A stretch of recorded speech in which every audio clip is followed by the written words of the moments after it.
जी नमस्कार। पॉलिटिकल पंचायत में आपका स्वागत है। मैं हूं प्रदीप डबास। हरियाणा विधानसभा का मॉनसून सत्र 20 अगस्त से शुरू होगा। यह फैसला आज चंडीगढ़ में हुई कैबिनेट की बैठक में लिया गया। मॉनसून सत्र कितने दिन का होगा यह तो बाद में तय होगा, लेकिन इतना तय है कि इस बार सदन के लिए सत्ता पक्ष को ज्यादा तैयारियों के साथ आना होगा। विपक्ष के मूड का अंदाजा 19 जुलाई से शुरू हुई संसद की कार्रवाई को देखकर लगाया जा सकता है। रोजगार और किसानों समेत कई ऐसे मुद्दे हैं जिन्हें लेकर विपक्ष सत्ता पक्ष को घेरने की तैयारी में रहेगा। इधर सरकार भी इन्हीं मुद्दों को लेकर पूरी तरह तैयार दिख रही है। आज की कैबिनेट की बैठक में सरकार ने किसानों को आपसी जमीन में अदला बदली करने में स्टैंप ड्यूटी में राहत दी है। सरकार ने लैंड बैंक बनाने को भी मंजूरी दे दी है। इसके अलावा रोजगार और कर्मचारियों को लेकर भी कई अहम फैसले आज की बैठक में लिए गए। हरियाणा में करीब 3.25 लाख सरकारी कर्मचारी है। इसके अलावा अनुबंध पर भी कर्मचारी है और इन सभी के लिए अब एक नया विभाग बनेगा। इस विभाग का नाम होगा ह्यूमन रिसोर्स यानी मानव संसाधन विभाग। इसके अलावा हरियाणा कौशल रोजगार निगम भी बनाया जाएगा। इसके माध्यम से या इसके जरिए कॉन्ट्रैक्ट की भर्तियां की जाएगी, यानी अनुबंध की भर्तियां इसके माध्यम से की जाएगी।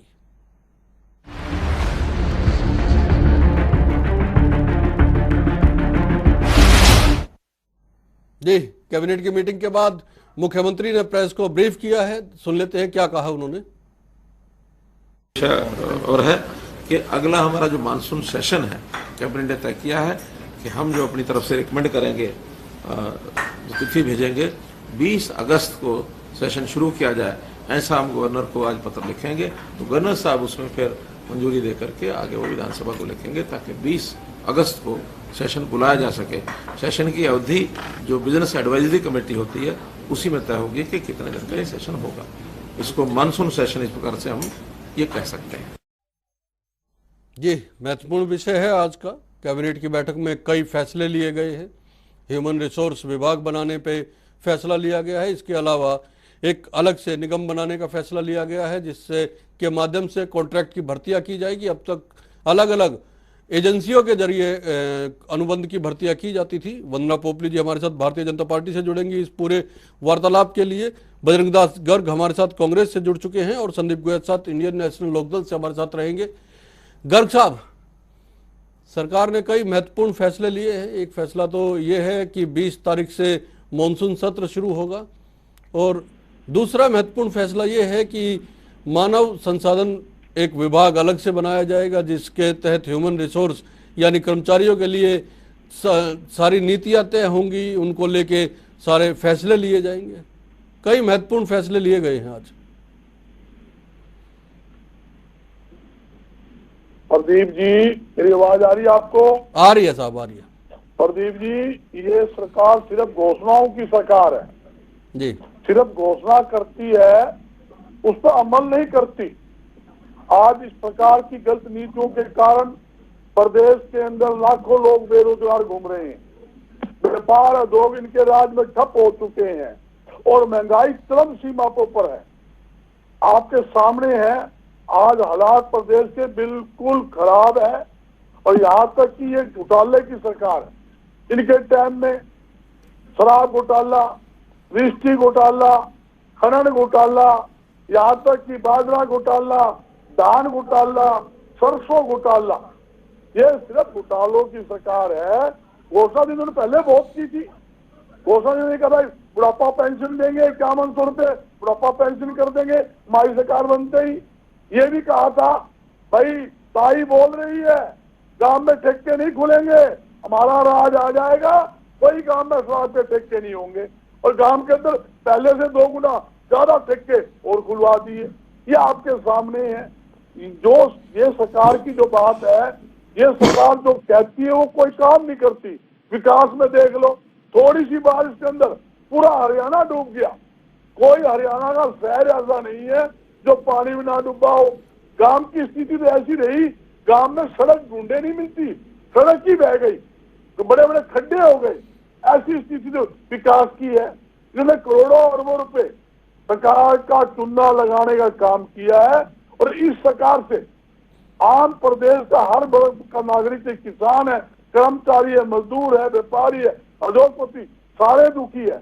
और इस सरकार से पेंडा छुटाना चाहते हैं। प्रदीप जी, ये स्थिति है आज किसान बताइए सड़कों पर। वंदना जी, आप ह्यूमन कर्मचारी रिसोर्स के सड़कों लिए पर- अलग से विभाग बना रहे हैं और कर्मचारी आपके हैं नहीं विभागों में, विभाग खाली पड़े हैं, चाहे स्कूल है चाहे अन्य विभाग है। आप कॉन्ट्रैक्ट पे भर्ती के लिए अलग से एक महकमा भी बना रहे हैं। लेकिन बात तो बेरोजगारी की है। कांग्रेस की ओर से लगातार सवाल उठाए जा रहे हैं कि रोजगार दे कहाँ रहे हैं, आप किन लोगों के लिए बना रहे हैं जब रोजगार ही नहीं दे पा रहे।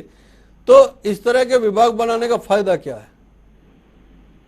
देखिए प्रदीप जी, बजरंगदास जी की शहदुक्ति रख के आपने हाथ रख दिया, आपने रोजगार की बात कर दी। तो जिसपे रोजगार मानते हैं वो तो छिन चुका है।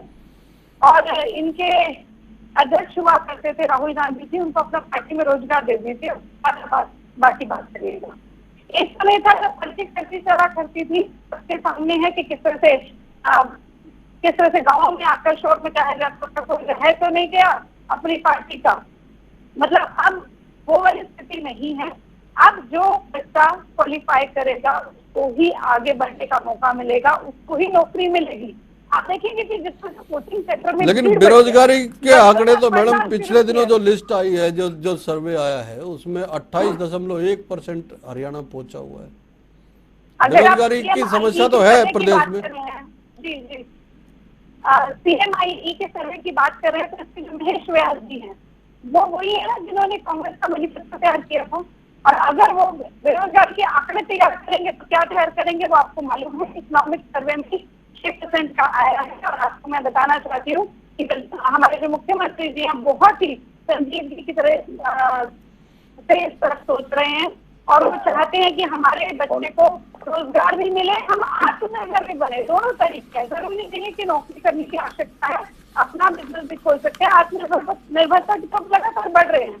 देखेंगे एक डिपार्टमेंट भी शुरू किया गया है यहाँ पर। और उससे पहले कौशल विकास का एक यूनिवर्सिटी भी खोला गया है पलवल में। आपने विश्वकर्मा यूनिवर्सिटी के बारे में भी आपने सुना होगा। तो ये लगातार जो है एफर्ट किए जा रहे हैं ताकि हमारे बच्चे हैं उनको कहीं पर भी रोजगार के मामले में पीछे नहीं रहना पड़े। दो चीजें हैं, एक आत्मनिर्भर बनी, दूसरा अगर जॉब मिले तो वो अच्छे से उनको जॉब मिले। एक छोटा सा एग्जाम्पल मैं आपको देना चाहूंगी प्रदीप डोभाल जी। एक बार मोदी जी से किसी ने प्रश्न पूछ लिया कि अगर आपको एक जिन मिल जाए तो आप फिर क्या मांगेंगे। और यही प्रश्न उन्होंने सबसे पहले राहुल गांधी से किया था, पूछा था। तो राहुल गांधी ने कहा कि जिन मिल गया तो मैं उसको बोलूंगा कि सभी सुखी रहें, सबको फायदा पहुंचे। और मोदी जी ने क्या कहा, मोदी जी ने इस प्रश्न का उत्तर ये कहा कि उससे मैं कहूंगा ऐसे सपने दिखाना हमारे बच्चों को बंद कर दें कि कोई दिन आएगा या कोई ऐसा कुछ ऐसा घूमेगा कि सब कुछ सही हो जाएगा। इंदिरा गांधी के समय से गरीबी हटाओ कमाई। बताइए बजरंगदास गर्ग जी, आप तो सिर्फ सपने दिखा के लोगों को बरगलाने की बात करते हैं, सरकार के खिलाफ उकसाने की बात करते हैं। ये वंदना पोपली जी का आरोप है। प्रदीप जी, इस सरकार ने हमेशा मुंगेरी लाल के सपने दिखाकर जनता को ठगने का काम किया है। अब आपके सामने है, इन्होंने नया जुमला छोड़ दिया कि जो अजोग लगेंगे, अजोग के माध्यम से 75% हरियाणा के युवाओं को रोजगार दिया जाएगा। प्रदीप जी से ये तो पूछ लो, जब पुराने उद्योग बंद हो रहे हैं, 50% हरियाणा में उद्योग बंद हो गए, लाखों लोग बेरोजगार, उनको तो आप रोजगार दे नहीं पाए। नए उद्योग कहाँ से लगेंगे? कौन सा नया उद्योग हरियाणा के अंदर आ रहा है? बादरगढ़ के अंदर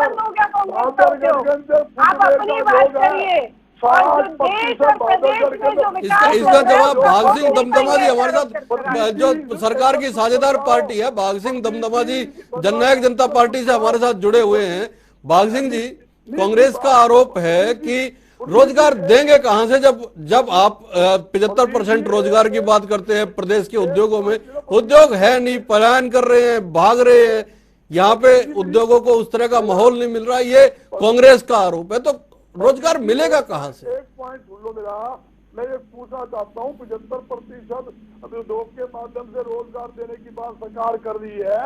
सरकार ने ये बताया क्या नए उद्योग कैसे लगेंगे? उद्योग जो बंद पड़े हैं वो भाग सिंह जी, आवाज आ रही है आपको? कोई पॉलिसी में बनाई क्या? ये लोगों को गुमराह करने में लगे हुए हैं, जनता को गुमराह करते हैं। हमारे राज्य के अंदर 5.49 बेरोजगारी थी। आज आपके सामने 28% बेरोजगारी इनके राज्य के अंदर बढ़ चुकी है। प्रदेश का कानून व्यवस्था पूरी तरह से कानून व्यवस्था खराब हो चुकी है। ये कहते हैं आप इनकी चाल देखिए, ये कहते हैं हम कृषि को बढ़ावा देंगे। अभी धान के ऊपर जो मार्केट फीस प्रदीप जी 1% होती थी, धान पर इन्होंने 4% मार्केट फीस कर दिया। ये छोटी बहन की फजूली बात करने की आदत है, बीच में बोलने की आदत है, ये चुप नहीं होगी। ये सरकार की टोक चुप नहीं होगी, ये फजूली बात करने की आदत। लेकिन वंदना जी सवाल तो है, देखिए वंदना जी सवाल तो है, लगातार सदन चल रहा है या चलाने की कोशिश की जा रही है, लोकसभा में लगातार हंगामा, राज्यसभा में लगातार हंगामा, और बाहर किसान जो है वो अपनी अलग संसद लगा के बैठे हुए। मुद्दा तो है, हरियाणा भी एक कृषि प्रधान प्रदेश है। आप जब तक नहीं समझा पाएंगे, किसानों को नहीं बता पाएंगे कि जो कानून आपने बनाए हैं वो उनके हक में है। 8 महीने से ऊपर का वक्त हो चुका है, राजनीति भी होगी उसके ऊपर, और आप पे सवाल भी उठेंगे और आपको जवाब भी देना पड़ेगा। जवाब आप क्यों नहीं दे पाते उस चीज का? आप क्यों नहीं इसको समझा पा रहे हैं लोगों को कि लोकसभा में सुनते हैं जी, प्रदीप जी ना ये विधानसभा में सुनते हैं, ना कोठियों में सुनते हैं। किसान बर्बादी के करार के ऊपर और किसान भाग सिंह दमदमा जी हमारे साथ जननायक जनता पार्टी से जुड़ चुके हैं, साझेदार पार्टी है सरकार की। दमदमा साहब, कांग्रेस की ओर से आरोप लगा है कि उद्योग तो है ही नहीं, उद्योग पलायन कर रहे हैं, नए उद्योग लग नहीं रहे, तो 75% रोजगार आप कहां दिलवाएंगे युवाओं को, हरियाणा के युवाओं को? देखिए साहब अभी 75% रोजगार की बात बताई कि पूरा देश क्या, प्रदेश क्या, पूरी दुनिया इस कोरोना की महामारी से जूझ रही है। और इस दौरान पे जितनी कंपनियां में ना प्रोडक्शन, ना जहाँ प्राइवेट है, इवन के सरकारी संस्थान थे, उनमें भी बड़ी दिक्कत आई है कि लोगों को कोरोना के कारण घर में बैठना पड़ा 2020 के बाद जो था।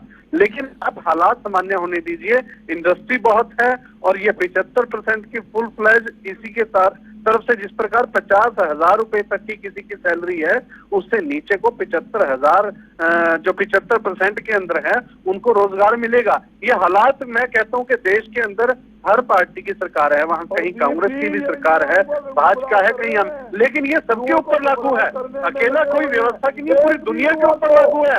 आज जो महामारी है आप इसको सिर्फ इसी नहीं रख सकते, आप इसको एकदम रेगुलर होने दीजिए, एक पटरी पर एक व्यवस्था आने दीजिए, बीमारी से जीत जाने दीजिए। बाग सिंह जी एक गंभीर सवाल और है। बाग सिंह जी देखिए, कोरोना एक अलग चीज है, कोरोना की वजह से जो दिक्कतें हुई वो पिछले 1 साल में हुई, अब तो लॉकडाउन खुला हुआ है, लेकिन हरियाणा की सीमाओं पर देखिए सर, कहाँ लॉकडाउन है?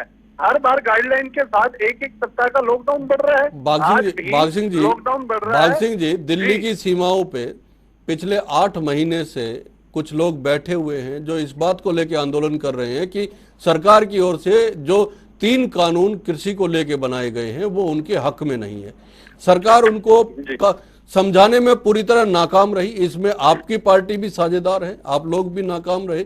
उसकी वजह से दिल्ली की सीमाएं बंद होने की वजह से जो बहादुरगढ़ में, जो सोनीपत में उद्योगों को नुकसान हुआ है, उसके लिए जिम्मेदार तो सरकार ही होगी। उसके लिए जिम्मेदार तो सरकार ये बताए कि क्यों ये उन उद्योगपतियों का, उन इंडस्ट्रियलिस्ट का क्या कसूर है जो वहां पे अपने उद्योग लगा के बैठे हुए। आप कहते हैं 75% आप रोजगार देंगे, जब फैक्ट्रियां नहीं चलेंगी 1-1 साल तक तो पलायन तो होगा ना दमदमा साहब। सुनिए साहब, 11 दौर की वार्ता हुई है किसानों के साथ, लेकिन किसान भी किसी को दिक्कत है, हम समझते हैं कि कहीं उनकी मजबूरियां और प्रॉब्लम है जिसके लिए वो खड़े हैं। लेकिन एक बात इसमें जरूर कहना चाहूंगा कि इसका शुरू से ही एक बात रहा, जो कुछ है कि इसका नेतृत्व कर रहे हैं, चाहे वो किसी पार्टी से कुछ कह सकते हैं कि इनको रद्द किया जाए तब बात करेंगे। देखिए आज तक संविधान में कितने संशोधन हुए हैं, कितने कानून बने हैं, लेकिन रद्द होना अलग बात है, उनमें संशोधन की गुंजाइश हमेशा रहती है, उसको बैठकर ही हल किया जा सकता है। और सरकार ने निमंत्रण भी दिया बैठने का, लेकिन यदि एक शर्त रख के कहें कि इन्हें रद्द करने के ऊपर ही बात हो, देखिए इसमें बहुत अच्छी चीजें भी हैं, और कहीं अगर बुरी है जिस चीज में पूरे किसान साथी बताते हैं कि एमएसपी पे दिक्कत आएगी, तो वो दुष्यंत चौटाला जी ने सबसे पहले कह दिया था कि जिस दिन किसान की एमएसपी पे आंच आई और मंडी आई, मैं सरकार से बैठकर आप लोगों के बीच में बैठ जाऊंगा। पूरे एक साल में आप देखिए, कह देने और समझा देने में अंतर होता है ना। सुनिए कह देने से बात बनी नहीं ना, दमदमा साहब, कह देने से बात बनी नहीं। प्रैक्टिकल हुआ है, कहना नहीं, प्रैक्टिकल हुआ है।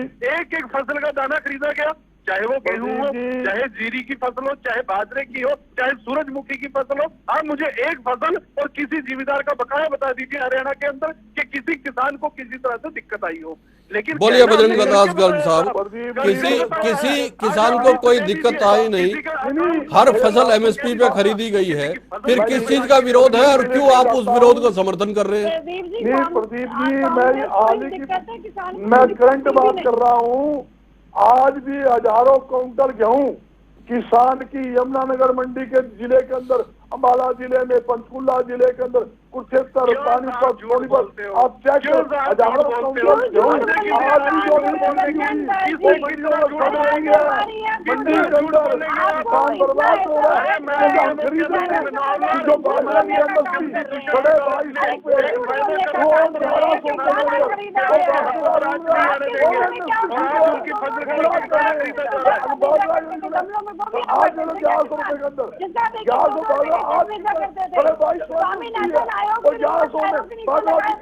किसान तो ये किसान को लूट रहा काम कर रहा है। इस बहन को पता नहीं, इस बहन को फजुली बात करने के सिवाय कुछ नहीं आता। ये सरकारी बोर्ड के हैं, किसान ने जो लिख के दे दिया, इन्होंने वो बकवास की। किसान बने जाओ, आरती बने जाओ, व्यापारी बने जाओ, कोई बोलेगा नहीं। आप हरियाणा में बैठे हैं, किसान की टेस्टी बात करते हैं, धान के मार्केट में 1% वो 4% राजस्थान का किसान नहीं दिखाता, तो गन्ना पिटने लग रहा है पंजाब में, वो आपको नहीं दिखाई दे रहा। और आप कह रहे हैं कि गेहूं पड़ा मंडियों में, कौन सी मंडी में पड़ा, ये बता दीजिए। एक एक दाना खरीदा गया, 2150 से बाजरा खरीदा गया। अरे कृषि कानून को काला बताने वाले ये बता दीजिए काला क्या है आपकी। लेकिन वंदना पोपली जी, एक गंभीर सवाल ये भी है, देखिए वंदना जी, एक बड़ा सवाल, गंभीर सवाल। ठीक है, आप कहते हैं कि एक एक दाना आपने खरीदा, या किसानों को सरसों का रेट जो है एमएसपी से भी ज्यादा मिला इस बार, ये सच है, किसानों को मिला एमएसपी से ज्यादा और प्राइवेट प्लेयर्स ने सरसों खरीदा भी। लेकिन इसका एक नुकसान ये भी हुआ कि जो लोग राशन से सरसों का तेल लेते थे, सरकार उनको राशन से सरसों का तेल देने में नाकाम रही। जून के महीने में ऐलान कर दिया गया या घोषणा की गई कि जो है सरसों का तेल जून के महीने से आगे तक जो है सरकार उनके खाते में 200-250 रुपए डाल देगी। 250 रुपए जब सरकार डालेगी, 210 रुपए 1 लीटर सरसों का तेल है, वो कैसे खरीदेगा? ये नुकसान प्राइवेट प्लेयर्स का खरीदने की वजह से भी हुआ है। किसान को दाम ज्यादा मिला, लेकिन आम आदमी पिसा है मैडम इसमें। मुझे भी मालूम है, सुनिए, 210 रुपए नहीं है और 160 रुपए सरसों का तेल है, वो मैंने भी खरीदा है। 210 रुपए नहीं है।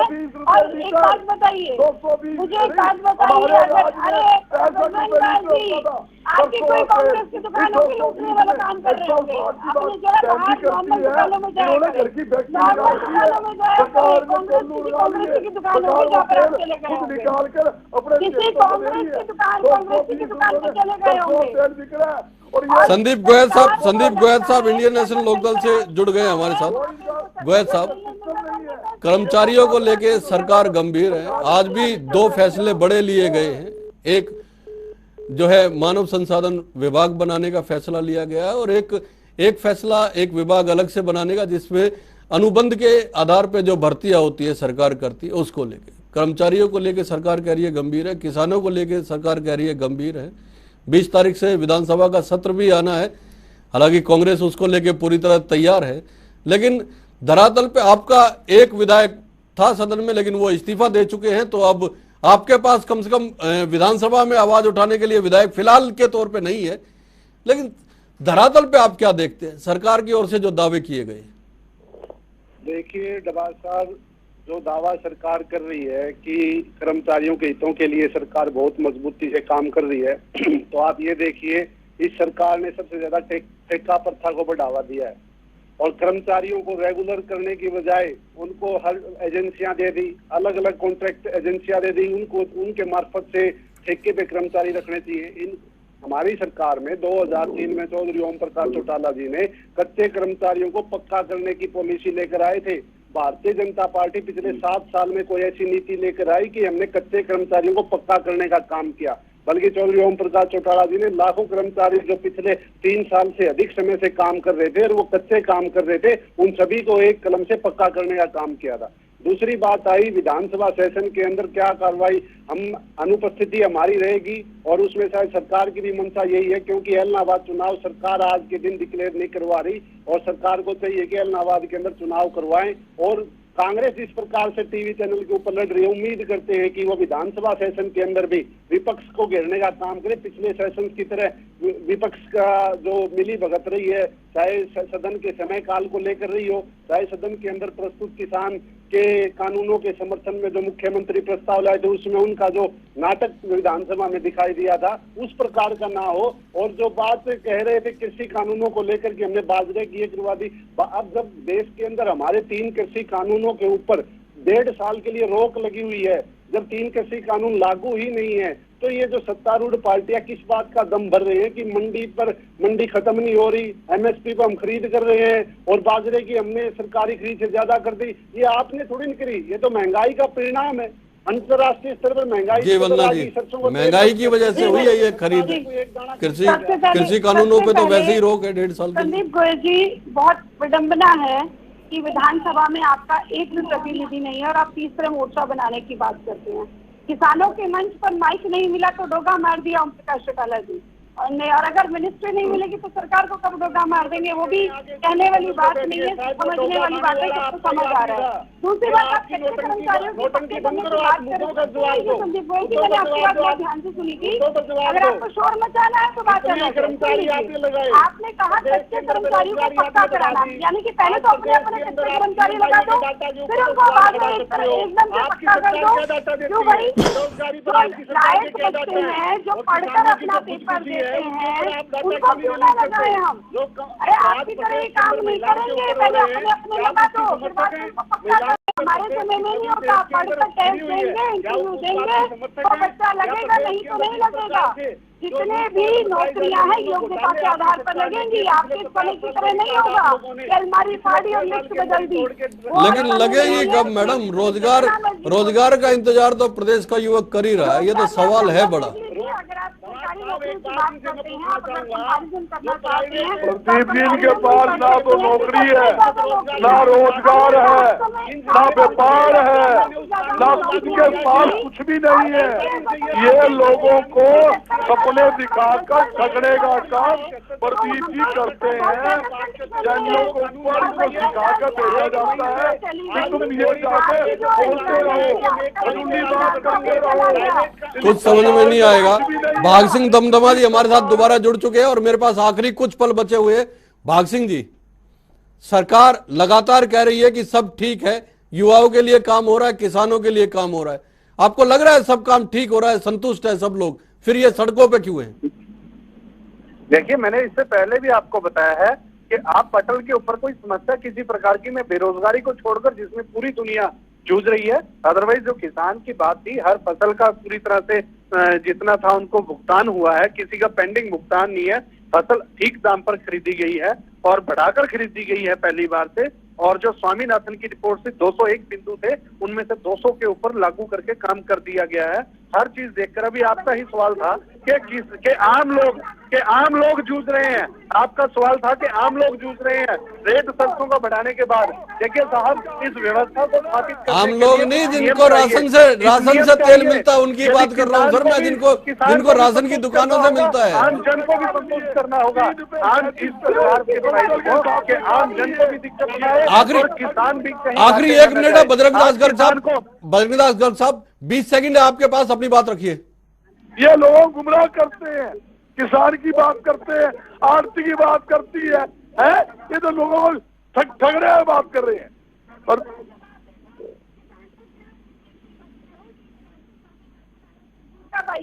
अरे बहन जी आपको कुछ पता बहन जी आपको ये नहीं पता कौन सी रिपोर्ट है, कौन सा माल मंडियों में बिकता है, आपको पता है? संदीप जी आखिरी 20 सेकंड, फिर मैं बीजेपी के पास जाऊंगा। आखिरी 20 सेकंड आपके पास, अपनी प्रतिक्रिया दीजिए। नवाज साहब देखिए, सरकार के पास ना तो किसान के लिए समाधान है, ना बेरोजगार युवाओं के लिए समाधान है। आप इनसे ये पूछिए बेरोजगार युवाओं को निजी कंपनियों में आरक्षण देने का 75% आरक्षण देने का प्रावधान कब लागू करेंगे?